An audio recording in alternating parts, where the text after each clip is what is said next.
मनोज जरांगे पाटील 30 मे पासून त्यांचं आमरण उपोषण सुरू करणार आहे आणि या पार्श्वभूमीवर बोलण्यासाठी मनोज जरांगे पाटील आपल्या सोबत आहे. दादा, काल तुम्ही प्रसाद लाड यांना चर्चेसाठी येण्याचं निमंत्रण दिलंय, काय नेमकं कारण आहे? मी नाही दिलं. मी कधी कोणाला निमंत्रण देत नाही. 2.5 वर्षाचं ही अखंड लढाई ही अंतरवाली सुरू आहे गोरगरीब मराठ्यांच्या प्रश्नासाठी. ज्या ज्यावेळेस मराठा समाजावर अन्याय करण्याचा प्रयत्न होतो त्यावेळेस आम्ही गोरगरीब रस्त्यावरती उतरून गोरगरिबांच्या लेकरांच्या न्यायासाठी लढतो. त्यांचंच आपल्या मीडियाच्या बांधवाशी चर्चा होती की 100% देवेंद्र फडणवीस साहेब मागण्या मान्य करतील, हे त्यांचं मत होतं. त्या पत्रकार बांधवांनी वारंवार विचारलं, मान्य करतील, मंजूर करतील? म्हणजे हो 100% करतील, मला विचारायची सुद्धा गरज नाही. आणि त्यांचा एक शब्द खूप चांगला होता त्या लाडभाऊचा की मी मराठा आहे आणि माझ्या समाजाच्या लेकराचं कल्याण होत आहे, तर मग आम्ही का पळणार नाहीत? आम्हाला पण बोलवलं पाहिजे. एकतर आम्ही अंतरवलीत 2.5 वर्षात कोणालाही कधीच बोलवलेलं नाही, कधीच आजपर्यंत नाही बोलवलं. ही पहिली वेळ आहे की आम्ही ते म्हणल्याच्या नंतर आम्ही स्वतःहून त्यांना निमंत्रण दिलंय की 23 मेच्या आत, की मी 18 तारखेला सांगितलं, 18 मेला की तुम्ही या, आम्हाला काय आंदोलन करायची हौस नाही किंवा सरकारला वेठीस धरायचं नाही किंवा मराठ्यांना वेठीस धरायचं नाही. तुमचा जर मराठा समाजाच्या पोरात इतका जीव आहे, त्यांची जी आत्मीयता दिसली, जी तळमळ दिसली ना मला बोलण्यात, फक्त तेवढ्यावरतीच आम्ही आशा ठेवली मराठ्यांनी की 100% मराठ्यांच्या मागण्या मान्य जर होत असतील, मंजूर जर होत असतील तर आंदोलन का करायचं? त्यांचं म्हणणं आहे ना तसं की आंदोलन करायची गरजच नाही. जर देवेंद्र फडणवीसांनी मागण्याची मंजुरी दिली नाही तर मी स्वतः आंदोलनात बसतो अंतरवाली. याच्यापेक्षा काय पाहिजे मराठ्यांना? द्या, दिलं आमंत्रण. मी पहिल्यांदा आमंत्रण दिलंय. मी कुठल्या मंत्र्याला, मुख्यमंत्र्याला, उपमुख्यमंत्र्याला कधी आमंत्रण देत नाही. आम्ही आमच्या लढण्यावरती क्षमता ठेवतो. कुणी आमच्याकडे यावं आणि आपण त्याला बळच बोलावं येणे आंदोलन कधीच चालत नाही. जो माणूस स्वतःच्या क्षमतेवर लढतो तो यशस्वी होतो. जो मनात काहीतरी धरून करतो ना की बसायचं आंदोलनाला आणि मग अंधारातून फोन करायचे, या आमच्याकडे, आमची दखल घ्या, असं इथं चालत नाही. दखल घे नको घेऊ, आपण प्रामाणिक लढतो आणि गुडघ्यावर टेकतो. पण ही पहिली वेळ की त्यांच्या बोलण्यात, लाडभाऊच्या बोलण्यात आम्हाला कुठेतरी मराठा समाजाविषयी, लेकराविषयी माया दिसली, वेदना दिसली. आता जर त्यांना वेदना खरंच दिसत असेल, त्यांना जर वाटत असेल त्यांचं सरकार मराठ्यांच्या मागण्या मंजुरी देईल, देवेंद्र फडणवीस साहेब मंजुरी देतील, तर 23 तारखेच्या आत येतील. पण एक लक्षात ठेवायचं, या 6 करोड गोरगरिबांच्या लेकरांनी तुमच्यावरती विश्वास ठेवलाय आणि आम्ही तुम्हाला अंतरवालीत येण्याचं निमंत्रण हे पहिल्यांदा 2.5 वर्षात मुख्यमंत्र्याला नाही, पंतप्रधानांना सुद्धा आम्ही दिलं नाही कधी आणि देणार बी नाही. पहिलं तुम्हाला दिलंय मराठ्यांना आणि मराठ्यांशी आता दगाफटका करू नका. कारण तुमच्यामुळं आम्ही राज्यभरात गावागावाच्या बैठका होत्या त्या थांबवल्या. कारण तुम्ही देणार म्हणल्यावर आंदोलन कशाला करायचं आम्हाला? पण एक लक्षात ठेवा, तुम्ही जर 23 ला आले नाही तर तो मराठीशी गद्दारी होईल, हे तुम्ही कधी विसरू नका. मराठ्यांशी दगाफटका होईल आणि तो तुमच्या जीवनाला आयुष्याचा डाग राहील, ते करू नका. तुम्ही 23च्या आत या, आम्ही आमच्या मागण्याची अंमलबजावणी करा. तुमची पुरा महाराष्ट्रात मिरवणूक करतो. तुम्ही म्हणले देवेंद्र फडणवीस साहेबाला टकोऱ्या घेऊन घेतो आम्ही, तुम्ही त्याची काळजी करू नका. पण आता गरीबाच्या लेकराच्या वेदना वाटून घ्यायचं, तुम्ही जी तुमची तळतळ होती ना बोलण्याची, तळमळ होती, ती आम्हाला कुठंतरी बावली. आणि मी असं कधी चेष्टेनं, मस्करीनं नाही बोलत लाडभाऊ तुम्हाला, कारण मी ते सिरियस घेतलंय. माझ्या समाजाच्या लेकराचं कल्याण होणार असलं तर मला काय घेणं आहे, काय पडलंय मला राजकारणाचं, मला काय गरज नाही आंदोलनाची. पण तुम्ही द्या, माझ्या समाजाचे लेकर मोठे करा, आमच्यासाठी तेच महत्वाचं आहे. आणि एक गोष्ट कधीच विसरू नका, बैठका मात्र आम्ही राज्यातल्या थांबवल्यात. तुम्ही जर 23 पर्यंत आले नाही, राहिलेल्या दिवसात आम्हाला तयारी होणार नाही आंदोलनाची. म्हणजे मराठ्यांचं आंदोलन मोडीताकडे नेण्याच्या भूमिकेत मात्र आयुष्यात येऊ नका, हे मात्र लक्षात असू द्या. दुसरी महत्वाची गोष्ट अशी आहे की अगोदर उदय सामंत सारखे किंवा शिवसेनेचे मंत्री तुमच्याकडे यायचे, संदीपान भुमरे यायचे, म्हणजे संपूर्ण शिवसेनेचे यायचे. यावेळेला पहिल्यांदा भाजपचे येत आहेत. म्हणजे अगोदरही आलेले, पण यावेळेला फडणवीस मुख्यमंत्री झाल्यानंतर पहिल्यांदा भाजपचे लोक तुमच्याकडे येत आहेत. आधी कवा येत नव्हते, ते दिसत नव्हते, तुम्हाला चोरून यायचे सुट्टे, एवढाच फरक होता फक्त. त्यात काय एवढं, त्यात काहीच नाही. आणि आम्ही ते आल्यावर, भाजपचे आल्यावर, ते कशी दुश्मन थोडे आहेत आमचे, आम्ही त्यांचा कधी सन्मान नाही केला. आज हे सन्मानी साहेब हो 6 कोटी मराठी चातकाप्रमाणे वाट बघतायत. आशेनं अपेक्षेनं लाडभाऊकडं, आशेनं आंतरवाली तुमची वाट बघती. आपल्या गरिबांच्या लेकराच्या प्रश्नाचा तोडगा काढू शकतो तर हाच माणूस. का? कारण तुमचं ते बोलणं तसं आहे चॅनलवर. आणि त्या बोलण्यावरून असं वाटलं की पक्षाला, सत्तेला ठुकरिणारा माणूस आहे, जातीसाठी कोणत्याही टोकाला जाऊ शकतो, या ताकदीचा मराठ्यांचा नेता आहे, मराठ्यांचा पदाधिकारी आहे भाजपमधला, असं त्या दिवशी बोलण्यावरून मराठ्यांना वाटलं. आता त्याला खरं भरावं लागणार त्यांना. आणि गोरगरिबांच्या लेकराचा आशीर्वाद घ्यावा त्यांनी. काय करायचं आम्हाला राजकारणात? 100% घ्यावा, मागण्याची अंमलबजावणी द्यावी. फक्त वाट बघतो मात्र हे ध्यानात ठेवायचं. कारण मी बैठका राज्यातल्या थांबवल्या पहिल्यांदी. मुख्यमंत्री म्हणले आणि कोणीही म्हणलं, मी कधी थांबलेलो नाही, जातवान. आणि तुमच्या बोलण्यात बी जातवानता दिसली आम्हाला त्या दिवशी. म्हणून आम्ही पहिल्यांदा या म्हणलो. नाही तर असं मीडियातून कितीतरी मंत्री म्हणले आम्हाला बोलाव, आम्ही म्हणतो जाय तिकडे, हिंड तिकडच. पण मी पहिल्यांदा ते बोलण्याची जी धग होती, जी तळतळ आणि तळमळ होती ना समाजाविषयीची, ती बोलण्यात त्यांच्या असं होतं की मनोज दादांनी या मराठा समाजाच्या लेकरांचं कल्याण केलंय. पण आवडत्याला भेटण्यापेक्षा आवडत्यालाच मंत्र्यांना भेटायचं का, आम्हाला पण भेटलं पाहिजे. त्यात खरेपणा वाटला. मी पण मराठा आहे असं त्यांना वाटतं. माझ्या समाजाचे लेकरं मोठे होणार आहेत हे शब्द त्यांचे असल्यामुळे ते आमच्या काळजाला भिडले की माणूस तिथं भाजपमध्ये पण तळतळीचा आहे. मराठ्याच्या समाजासाठीच्या भविष्यासाठी, समाजाच्या लेकराच्या वेदना वेचण्यासाठी हा माणूस मैदानात उतरू शकतो हे आम्हाला त्यांच्यातून दिसलं. म्हणून तर आम्ही हाक दिली ना. तुम्ही अंतरवाली लिहा, तुम्ही आल्यापासून जाईपर्यंत तुमचा सन्मानच होणार, फक्त टाळायचं नाही. तुम्ही जर टाळलं तर त्यो एवढी मोठी मराठा समाजाची बेमानी होईल. कारण सन्मान मराठ्यांनी दिला आणि तुम्ही न घेणं एवढा दगा फटका होईल. कारण राहिलेल्या 4-5 दिवसात आम्हाला तयारी होणार नाही आंदोलनात. आमची जी तयारी सुरू होती, आम्ही ग्राउंड घेतली सगळीकडे. आम्ही जे आम्हाला 5-10 हजार टँकर लागते राज्यभरातून पाण्याचे, ते आम्ही उपलब्ध करतोय. आम्हाला 2-3 हजाराच्या आसपास अँब्युलन्स लागतात, ते जे उपलब्ध करतोय. आम्हाला जवळपास 1,65,000पेक्षा जास्त स्वयंसेवक लागतात, त्याची तयारी करतोय आम्ही. ते सगळं थांबवलंय मी.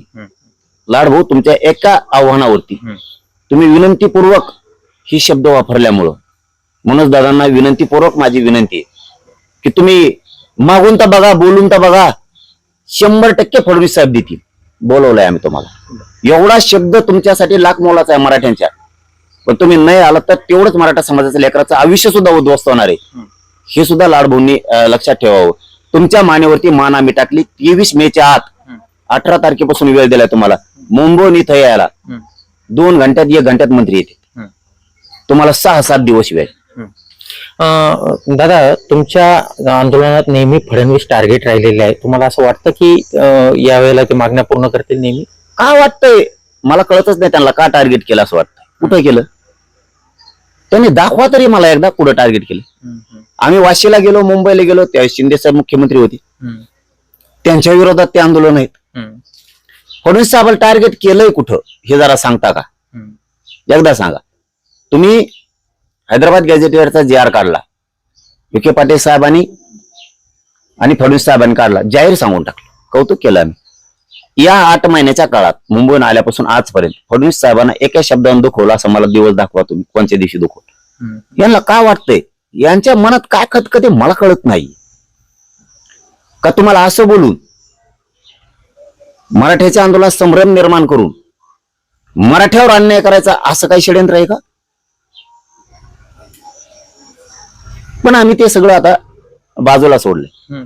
आपण याला वाईट म्हणून यालाही नाही. आपल्या समाजाच्या लेकराचं कल्याण होणार असलं तर आपणही मोगरीत वागू नये, आपणही आडमुठेपणाच्या भूमिकेत जाऊ नये. म्हणून मी या भूमिकेत आलोय की माझा मराठा समाज मला उद्या म्हणला असता की त्यांनी जर वेळ मागितला होता यायचा तर म्हणायचं या म्हणून. उद्या नसतं दिलं तर म्हणले असते ते म्हणतात आम्हाला अंतरवल्ली यायचंय, तुमच्या मागण्या 100% मंजूर करायच्यात. पाटलांनी वेळच नाही दिला.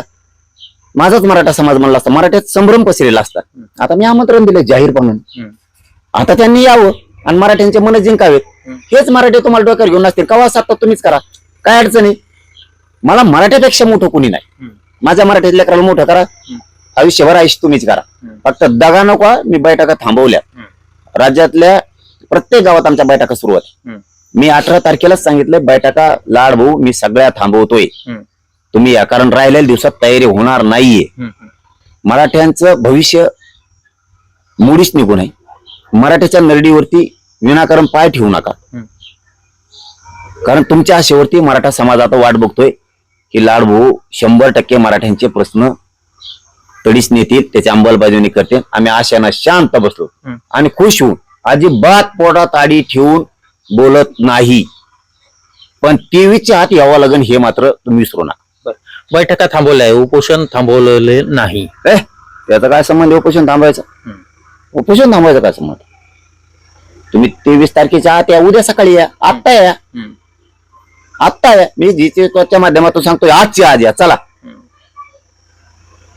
आज बुधवार आहे, बुधवारच आहे, गुरुवार आहे, बुधवार आहे. काल राज्य कॅबिनेटची बैठक झाली, आज राज्य मंत्रिमंडळाची असेल. तुम्ही मंत्री बी नाही, तुम्ही माझ्यासारखेच मोकळे फकाट आहेत. त्यामुळे केव्हा एसटी धरायची याची? आता तेल वाचायची बोली. मोदी साहेब म्हणले तेल वाचवा. मोदी साहेबांनी सांगितलेलं इंधन घेऊ नका, गाड्या वापरू नका इकडे तिकडे. मी डोक्याला तेल बी लावू ना बघा, मोदी साहेबाचं ऐक म्हणलं तेल वाचायचं. काय डोक्याला तेल लावायचं? आपण मोकळे, तुम्ही आजची आज बी येऊ शकता, काय अडचण. पण माझ्या लेकराला न्याय मिळावा, अख्ख्या महाराष्ट्रात मिरवणूक करतो लाडभाऊची, अख्ख्या महाराष्ट्र.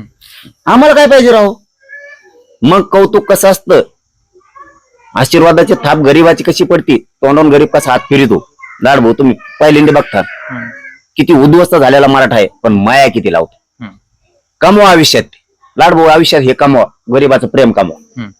दादा, दुसरी गोष्ट अशी आहे की तुम्ही उपोषणाचा इशारा दिल्यापासून ओबीसी नेते सुद्धा आक्रमक झालेले आहेत आणि त्यांनी अशी मागणी केलेली आहे की आता कदाचित ओबीसी आरक्षण उपसमितीची बैठक सुद्धा होऊ शकते की मराठा समाजाला जे कुणबी प्रमाणपत्र दिलेले आहेत ते बोगस आहेत आणि ते रद्द करा. आणि ओबीसी नेते कवा आक्रमक नाहीत म्हणून आता नवीन सांगायला लागला तुम्ही. ते कवा फड मांडी देत कुठे बी, त्यांना काय नुसतं गाबाळ उचलायचं, ते फड उचलले की टाकायचं. ते कवा आक्रमक नाही. त्यांनी आक्रमक त्यांच्या लेकराबाळाच्या कल्याणासाठी व्हावं, त्यांनी त्यांच्या लेकराबाळाच्या आयुष्यासाठी आक्रमक व्हावं, त्या गोरगरिबांना आरक्षण कसं मिळेल याच्यासाठी आक्रमक व्हावं, गोरगरिबांच्या लेकराला आरक्षण देऊ नये याच्यासाठी आक्रमक होऊ नये. ही महाराष्ट्रात रूढ पडू नये. तुम्ही आम्हाला विरोध केला मग आम्ही तुम्हाला करणार, ही रूढ पडू नये. आणि उपसमितीची, ओबीसीच्या उपसमितीची मंत्रिमंडळाची बैठक होणार आहे नाही, काल झाली. बावनकुळे साहेबांनी फक्त एवढंच लक्षात ठेवावं, मधल्या काळात 7 महिन्याच्या काळात तुम्ही चांगल्या प्रकारे काम करायला लागलात म्हणून जरा बळस्तुती कोणाची करत नाही. करेन म्हणलं की करतोच म्हणतोय, आणि विरोध केला की सोडत बी नाही. तुम्ही चांगलं काम करायला लागलात, गोरगरिबांचं, शेतकऱ्यांचं असन, गरीब वर्गाचं असन. 100% बावनकुळे साहेब चांगलं काम करायला लागलेत. उगाच रियांदा अंगावर उडून घेऊ नका. मराठीचे प्रमाणपत्र रद्द करायचा निर्णय करीन, नामकं करीन, तमकं करीन, त्या भानगडीत पडू नका. एक मराठ्यांचा चांगला मोठा वर्ग जो कधीच तुमच्याकडे मानणारा नव्हता, तो बावनकुळे साहेब तुम्हाला मानायला लागलाय, हे लक्षात राहू द्या. हे याचा विसर पडू देऊ नका. चांगल्या प्रकारे मानायला लागला. तुम्हाला जे जे कामं तुम्हाला सांगितले, शेतकऱ्याचे असतील, गरीबाचे असतील, ते तुम्ही प्रामाणिक केलेत, हे मी म्हणतोय. त्यामुळं गोरगरीब लोकांचा, मराठ्यांचा तुमच्यावरती हळूहळू विश्वास बसायला लागला आणि तो वाढत चाललाय. उगाच ह्या 4 त्या फुसक्या फटाकड्याच्या नादी लागून तुम्ही काही निर्णय घेत बसताल तर हाताने मोठा दगड नाही चिरा पडन बरं का पायावर. तुम्हाला ओबीसीचं उपसमितीचा अध्यक्ष केलं याचा अर्थ मराठा समाजावर अन्याय करण्यासाठी केलेला नाहीये, विसरू नका. मराठ्यांचा जरी एक वर्ग विरोधात गेला ना, सगळी सत्ता ढासळत. म्हणून ते पावलं तुम्ही उचलू नका. हे फक्त तुम्हाला सांगणं, ह्या भाषेत तुम्हाला सांगितलं बी नसतं मी, पण तुम्ही काम करायला चांगला माणूस. आम्ही 2-4 वेळेस अनुभव घेतलाय म्हणून सांगतो. ऍक्शन डायरेक्ट येतो माणूस सांगितलं असा बावनकुळे साहेब गोरगरीब मराठ्यांनी बऱ्याच वेळेस बघितलाय. म्हणून त्याच भूमिकेत आपण राहावं. मराठ्यांचे प्रमाणपत्र रद्द करण्याच्या भूमिकेत आणि आरक्षण रद्द करण्याच्या भूमिकेत बावनकुळे साहेबांनी एकही पाऊल उचलू नये. उपसमितीचं अध्यक्षपद हे लय दिवसाचं नसतं, पण समाज हे सत्तेवर लय दिवसासाठी बसवत असतो, हे बावनकुळे साहेबांनी कधीच विसरायचं नाही. आमच्यावर जर अन्याय झाला तर आम्ही आयुष्यात बी तुम्हाला विसरणार नाही, हे मग लक्षात ठेवा. म्हणून तुम्ही बदलू नका. प्रसाद लाड येऊनही जर काही तोडगा निघाला नाही मागण्याबाबत तर उपोषण होणार. तोडगा निघणार नाही असं निगेटिव्ह आपण बोलूच नाही. कारण ते माणसाचे शब्द जे होते ना लाडभाऊचे, त्या शब्दात एवढा आत्मविश्वास होता की मराठ्यांच्या मागण्याच राहणार नाही. आणि ती चुणूक थोडी मला पण आली की होऊ शकत की ते त्यांच्या जवळचे आहेत, ते पक्षाचे परभाकर का काय आहेत, परभाकर का काय कोण येत आहेत, काहीतरी आहेत ते. त्याच्यामुळं त्यांच्यावर एक मोठा विश्वास आहे कोर कमिटीनं टाकलेला. त्या ताकदीचा माणूस आहे, वाटतंय आम्हाला वेळ नाही येऊ देणार ते. कारण त्यांच्याच समाजाचे पोर आहेत ना, ते दुसऱ्याला द्यायलेत का? त्यांच्याच समाजाच्या लेकराला त्यांच्याच पक्षाच्या सरकारकडून ते मागण्या मंजूर करून द्यायला लागले. आणि मग आम्ही किती मूर्ख की त्यांचं उद सुद्धा करू शकत नाहीत. असं कसं होईल? मला नाही वाटत 23 तारखेच्या पुढे प्रश्न राहील म्हणून. तोडगा निघेल नक्की. आता ते म्हणले 100% मला किती विश्वास ठेवला? का नाही ठेवायचा राव? मंत्र्यावर ठेवला, एखाद बार मुख्यमंत्र्यावर ठेवला, आमक्यावर ठेवला, तमक्यावर ठेवला. आपल्या रक्ताच्या माणसाच्या, आपल्या जातीच्या रक्ताच्या माणसावरती आपण का विश्वास ठेवायचा नाही? का नाही ठेवायचा? का सगळ्यात राजकारणच बघायचं का? तो शिवसेनेचा आहे, राष्ट्रवादीचा आहे, तो भाजपचा आहे, तो काँग्रेसचा आहे, तो बेसरामाचा आहे. आपण हमेशा तेच बघायचं. आपल्या रक्ता माणसाचा, आपल्या जातीचा माणूस आहे. आणि तो जर इतक्या आत्मविश्वासानं सांगतोय की 100% फडणवीस साहेब प्रश्न सोडवणार, बोलवा तर आम्हाला. मग आम्ही बोलवायचं नाही म्हणल्यावर आम्हाला काही राजकारण करायचं दिसतंय मग, किंवा आम्हाला आंदोलन करून राज्य अस्थिर करायचं दिसतंय. याचा अर्थ असा होतो बोलवायला हरकत काय? आम्हाला प्रश्न सुटत असले तर आंदोलन करून प्रश्न सोडवायचे, अन्न आंदोलन करणार करता पण प्रश्न सोडवायचे. माझ्या जातीचं कल्याण होतंय ना, मग मी का बोलू नये? बोलवलंय. महाराष्ट्र मराठी सारखं लाडभाऊकडे बघतात. कवाशिक येतात, कवाशिक येतात आणि कवाशिक येते. ते ज्या दिवशी येतील त्याशिवाय राज्यात खूप आनंदाची एक लाट जाणार आहे. त्यांना आता या भाषेचा अर्थ काय घ्यायचा आहे ते त्यांनी ठरवायचं. पण मी सत्य सांगतोय की त्या माणसावरती तेवढ्या बोलण्यामुळे विश्वास बसलाय आणि माझा पण बसला. फक्त त्यांनी द्यावं एवढीच अपेक्षा आहे. पुऱ्या राज्यात तुमच्या नावानं धिंगाणा नुसती मिरवणूकच कोण करेल. तर हे होते मनोज जरांगे पाटील आणि प्रसाद लाड यांच्याशी होणाऱ्या चर्चेबाबत ते सकारात्मक आहेत आणि या चर्चेतून चांगला तोडगाही निघेल आणि उपोषणाची गरज देखील पडणार नाही असा विश्वास देखील मनोज जरांगे पाटलांनी व्यक्त केलेला आहे. पण मी करणार आहे उपोषण. नितेश महाजन 30 तारखेचं आमरण उपोषण थांबणार नाही. ते जर टीव्हीच्या आत आले नाही तर 23 तारखेपर्यंत मनोज जरांगे पाटील यांनी अल्टिमेटम दिलेला आहे आणि प्रसाद लाड यांनी 23 मे पर्यंत आंतरवाली चर्चेसाठी यावं असं देखील आवाहन मनोज जरांगे पाटील यांनी केलेलं आहे. मात्र या चर्चेतून काही तोडगा निघाला नाही तर मनोज जरांगे पाटील अजूनही उपोषणावर ठाम आहे. नितेश महाजन, झी 24 तास, आंतरवाली, सराटी, जालना.